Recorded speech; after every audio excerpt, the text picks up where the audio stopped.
Assalamualaikum warahmatullahi wabarakatuh. Alhamdulillahirabbil alamin. Wassalatu wassalamu ala asrafil anbiya'i wal mursalin wa ala alihi wa sahbihi ajmain. Amma ba'du. Puji syukur kehadiran Allah Subhanahu wa Ta'ala yang Maha Kuasa. Kemudian marilah kita berselawat kepada Nabi besar kita, Nabi Muhammad sallallahu alaihi wasallam. Dan hormat saya pada hadirin semua. Pada kesempatan kali ini, izinkan saya memperkenalkan diri terlebih dahulu. Perkenalkan, nama saya Mayuri Pasha. Saya perwakilan dari SMP Negeri 23 Medan.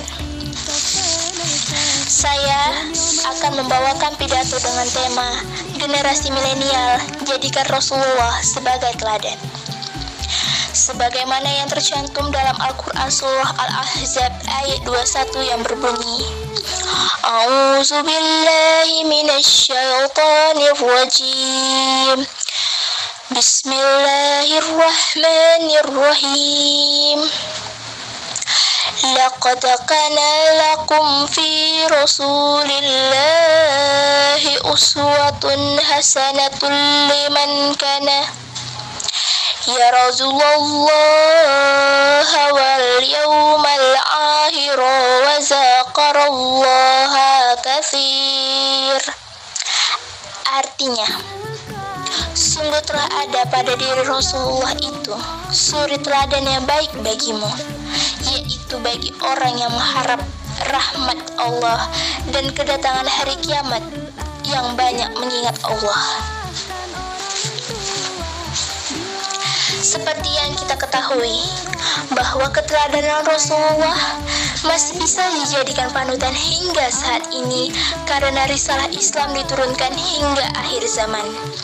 Kita sebagai generasi milenial sangat potensial sebagai generasi kebangkitan Islam. Maka dari itu, marilah kita mencontohkan sifat-sifat Rasulullah dalam kehidupan kita sehari-hari.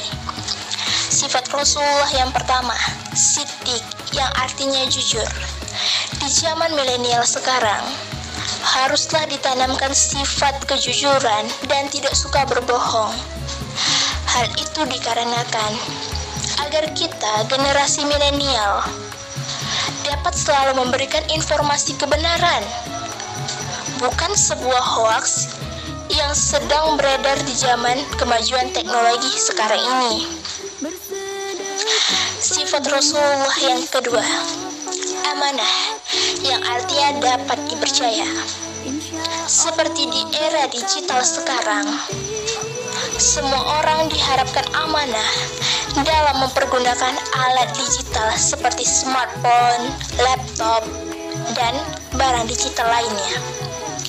Dengan begitu, semua orang atau anak pelajar tidak perlu mengakses konten yang tidak mengarah ke pendidikan, seperti contoh konten dewasa yang tersebar luas di internet.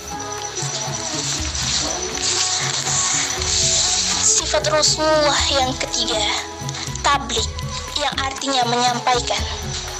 Di zaman sekarang, dalam menyampaikan sesuatu, kita sebagai anak milenial haruslah menjaga lisan dari ucapan yang tidak bermanfaat, berguna, dan kotor. Seperti contoh memposting sesuatu yang sensitif terhadap suatu golongan, suku, budaya, dan agama. Hal itu dilakukan agar tidak terjadinya suatu pertengkaran atau perpecahan. Sifat Rasulullah yang keempat, fatonah, yang artinya cerdas. Kita sebagai generasi penerus Islam haruslah cerdas dalam menikmati kecanggihan teknologi di zaman sekarang ini. seperti memakai aplikasi-aplikasi Islam. Contohnya Al-Quran Mobile, dan membuat konten-konten atau memposting tentang akidah-akidah Islam untuk kemajuan agama Islam di zaman sekarang ini. Maka dari itu, perlulah ditanamkan 4 sifat Rasulullah SAW seperti yang sudah disampaikan tadi. Demikianlah pidato yang dapat saya sampaikan pada kesempatan kali ini. Semoga dapat bermanfaat bagi kita semua dan dapat kita aplikasikan dalam kehidupan kita sehari-hari. Lebih dan kurang mohon dimaafkan. Yang benar datang dari Allah Subhanahu wa Ta'ala, dan yang salah, hilaf atau keliru datangnya dari saya pribadi sebagai manusia biasa yang tidak pernah luput dari salah, hilaf, dan dosa. Sekian dari saya tutup dengan wassalamualaikum warahmatullahi wabarakatuh.